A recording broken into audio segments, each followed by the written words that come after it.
Pero maestro, aprender euskera ahora se me está haciendo muy chungo.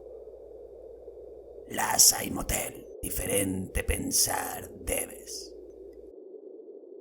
Eso solo es. Kaixo egunon. Euskara ikasten hasi zara eta esaldien egiturarekin zoratzen hasia zara. Lasai egon. Esaldien egitura ulertzen duzunean, gauzak asko errazago ikusten dira eta. Gaurkoan, adibide batzuk azalduko ditugu. Eta ziur nago, bideoa ikusi ondoren, gauzak beste era batera ikusiko dituzula.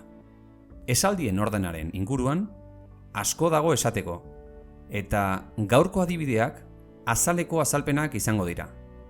Badakit, euneko unean ez direla zuzenak, eta gauzak sakonago azaldu behar direla. Baina, euskara ikasten dagoenarentzat, sarrera aproposa izan daiteke. Pare bat ideiarekin geratzea gustatuko litzaidake. Bat, sarritan pentsatzen da, euskaraz, aditzak esaldiaren amaieran jartzen direla. Eta ez da horrela izan, tradizio idatzien. Eta bi, esaldi laburretan, aditza atzetik egon arren, gomendagarria da esaldi luzeetan aditza aurrerantza botatzea. Esaldia hobeto ulertzeko. Beno, bagoaz adibideekin. Lagun sabemos que es amigo. Lagunarekin, con el amigo. Lagunekin, con los amigos. Etxe es casa. Etxera, a casa. Joan es el verbo ir. Joango naiz, iré. Joango gara, iremos. Hurrengo esaldietan, 3 elementu hauek nahastuko ditugu. Eta ikusiko dugu, ez duela zertan bakarra izan behar hitzen ordena. Bestetik, hitzen ordena bakoitzak ezkutuko galdera bati erantzuten dio. Lehenengo adibidea. Etxera joango gara lagunekin. Literalmente sería, a casa iremos con los amigos. Esaldi honen atzean dagoen galdera hauxe da. Nora joango gara lagunekin? Kasu honetan, etxera joango gara. Bai, lagunekin, baina garrantzitsuena, etxera joango garela da. Ikusi dugunez, aditzaren aurrean dagoen datua da garrantzitsuena. Gazteleraz, aditzaren ostean datorrena da esaldian pisu gehien duena.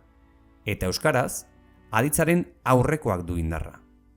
Badakit, ez dela horrela euneko unean, baina orokorrean, bai. Hurrengo esaldia. Etxera lagunekin joango gara. Literalmente sería, a casa con los amigos iremos. Esaldi honen atzean dagoen galdera hauxe da. Norekin joango gara etxera? Kasu honetan, lagunekin joango gara etxera. Ez beste inorekin, baizik eta lagunekin. Eta 3. esaldia. Lagunekin etxera joango gara. Literalmente sería, con los amigos a casa iremos. Esaldia zuzena da, eta atzean dagoen galdera hauxe da. Nora joango gara lagunekin? Etxera joango gara. Ez beste inora, baizik eta etxera. Beno, bagoaz beste adibide batekin. Ni quiere decir yo. Mikel es un nombre. Y naiz quiere decir soy. Así que, ni Mikel naiz, literalmente quiere decir yo, Mikel, soy. Hau da, atzean dagoen galdera da, ea nor naizen ni. Eta erantzuna argi dago. Mikel. Ni Mikel naiz. Bigarren adibidea. Mikel ni naiz. Norbaitek galdetu du ea nor den Mikel. Eta zuk erantzun duzu, zu zarela Mikel. Ez beste inor, baizik eta zu zara Mikel. Mikel ni naiz. 3. aukera ez da posible.